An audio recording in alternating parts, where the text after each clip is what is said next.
भारतीय सेना ने कल रात जम्मू कश्मीर में नियंत्रण रेखा के पास से पाकिस्तानी सेना की गोलीबारी का मुंहतोड़ जवाब दिया। रक्षा सूत्रों ने बताया है कि कश्मीर में नियंत्रण रेखा के पास से पाकिस्तानी सेना की विभिन्न चौकियों से बिना उकसावे की गोलीबारी की गई। भारतीय सैनिकों ने गोलीबारी का पूरा जवाब दिया। किसी के हताहत होने की खबर नहीं है। आंध्र प्रदेश के मुख्यमंत्री एन चंद्रबाबू नायडू ने कल प्रधानमंत्री नरेंद्र मोदी से नई दिल्ली में मुलाकात की। उन्होंने पहलगाम में आतंकी हमले पर केंद्र सरकार को पूर्ण समर्थन व्यक्त किया। श्री नायडू ने हमले की कड़ी निंदा करते हुए इसे कायरतापूर्ण कृत्य बताया। उन्होंने प्रधानमंत्री को भरोसा दिया कि राष्ट्रहित के उनके निर्णय में पूरा देश सरकार के साथ है। प्रधानमंत्री नरेंद्र मोदी आज विभिन्न सरकारी विभागों और संगठनों के लिए नवनियुक्त 51,000 से अधिक युवाओं को नियुक्ति पत्र वितरित करेंगे। श्री मोदी इस अवसर पर वीडियो कॉन्फ्रेंस के माध्यम से उपस्थित लोगों को संबोधित भी करेंगे। एक रिपोर्ट। रोजगार सृजन को सर्वोच्च प्राथमिकता देने की प्रधानमंत्री की प्रतिबद्धता के अनुरूप 15वां रोजगार मेला आज देश के 47 स्थानों पर आयोजित होगा। इससे युवाओं को सशक्त बनाने के लिए सार्थक अवसर उपलब्ध होंगे तथा वे राष्ट्र विकास में प्रभावी योगदान देने में सक्षम होंगे। देश भर से चयनित नए कर्मचारी राजस्व विभाग, कार्मिक एवं लोक शिकायत और पेंशन मंत्रालय, गृह मंत्रालय, डाक विभाग, उच्च शिक्षा विभाग, रेल मंत्रालय और श्रम एवं रोजगार मंत्रालय सहित केंद्र सरकार के विभिन्न मंत्रालयों और विभागों का हिस्सा होंगे। रक्षा अनुसंधान और विकास संगठन DRDO ने 1000 सेकंड से अधिक समय तक एक्टिव कूल्ड स्क्रैमजेट सबस्केल कंबस्टर का परीक्षण करके महत्वपूर्ण उपलब्धि हासिल की है। संगठन की हैदराबाद प्रयोगशाला ने कल ये परीक्षण किया। ग्राउंड परीक्षण जनवरी में 120 सेकंड के पहले परीक्षण का अगला चरण है। सफल परीक्षण के साथ ये प्रणाली शीघ्र ही उड़ान योग्य कंबस्टर परीक्षण के लिए तैयार हो गई है। रक्षा मंत्री राजनाथ सिंह ने इस उपलब्धि के लिए संगठन, उद्योग भागीदारों और शिक्षाविदों को बधाई दी है। उन्होंने सफलता को राष्ट्र के लिए महत्वपूर्ण हाइपरसोनिक हथियार प्रौद्योगिकियों को साकार करने में सरकार की मजबूत प्रतिबद्धता बताया।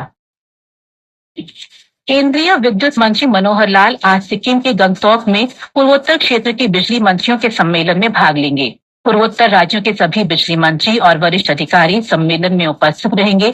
बैठक में विद्युत क्षेत्र से संबंधित विभिन्न मुद्दों पर विचार विमर्श होगा। श्री मनोहर लाल सिक्किम में शहरी और विद्युत क्षेत्र में जारी तथा प्रस्तावित विकास कार्यक्रमों की समीक्षा भी करेंगे। सीमा सुरक्षा बल ने कल शाम पंजाब के अमृतसर में बड़ी मात्रा में हथियार, गोला बारूद और विस्फोटक बरामद किए। इनमें IED सर्किट के साथ लगभग 5 किलोग्राम RDX, डेटोनेटर के साथ 5 हथगोले, 220 कारतूस और 4 पिस्तौल शामिल हैं।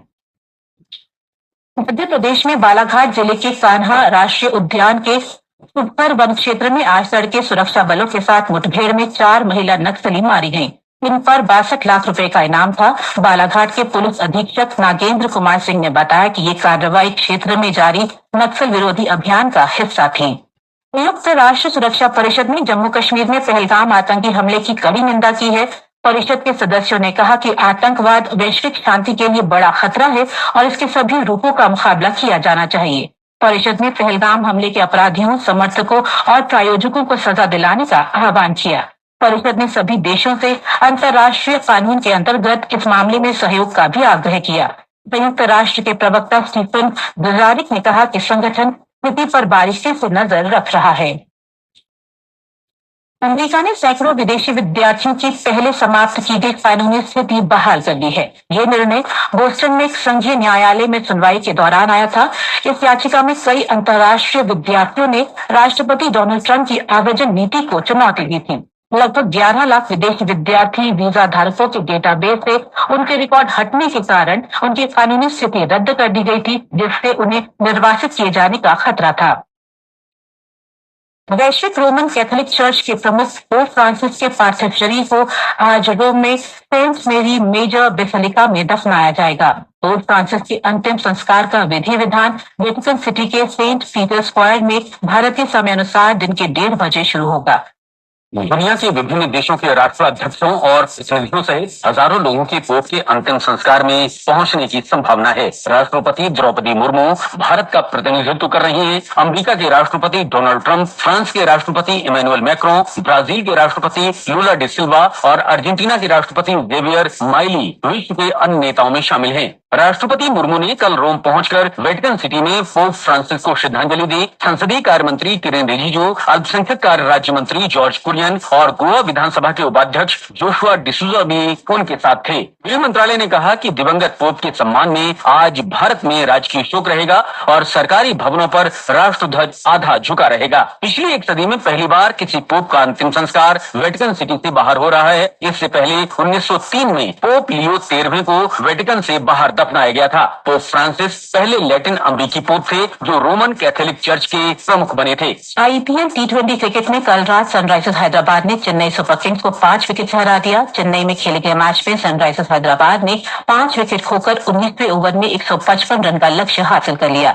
आज कोलकाता में कोलकाता नाइट राइडर्स का सामना पंजाब किंग्स से होगा। पाकिस्तानियों को खोज कर देश से वापस भेजे। गृहमंत्री अमित शाह द्वारा सभी राज्यों के मुख्यमंत्रियों को ये सुनिश्चित करने का आदेश दैनिक भास्कर और हिंदुस्तान सहित लगभग सभी अखबारों की प्रमुख खबर है।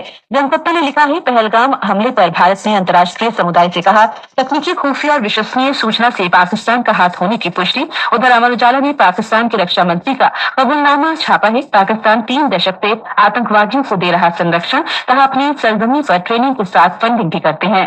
दैनिक जागरण की सुर्खी है, सुरक्षा बलों ने पहलगाम हमले में संलिप्त 2 आतंकियों के घर विस्फोट से उड़ाए। अमर उजाला की खबर है, सावरकर मामले में राहुल गांधी को सर्वोच्च न्यायालय की फटकार, आजादी दिलाने वालों का करे सम्मान। पीठ ने कहा, आगे गलती करी तो भुगतने पड़ेंगे परिणाम। दैनिक भास्कर ने टैरिफ वार शीर्षक से लिखा है, 2 साल में अमेरिका में बिकने वाले सभी आईफोन मेड इन इंडिया होंगे। चीन से उत्पादन इकाई को भारत में शिफ्ट करेगा एप्पल।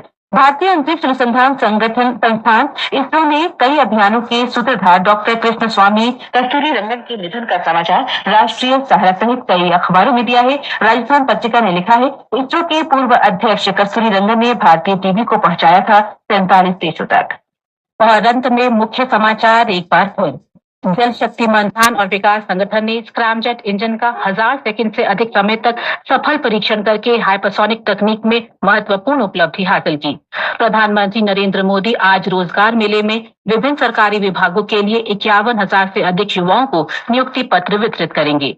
पोप फ्रांसिस को आज रोम में दफनाया जाएगा।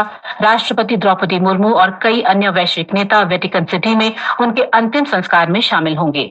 ट्रंप प्रशासन अमेरिका में सैकड़ों विदेशी विद्यार्थियों की कानूनी स्थिति बहाल करेगा।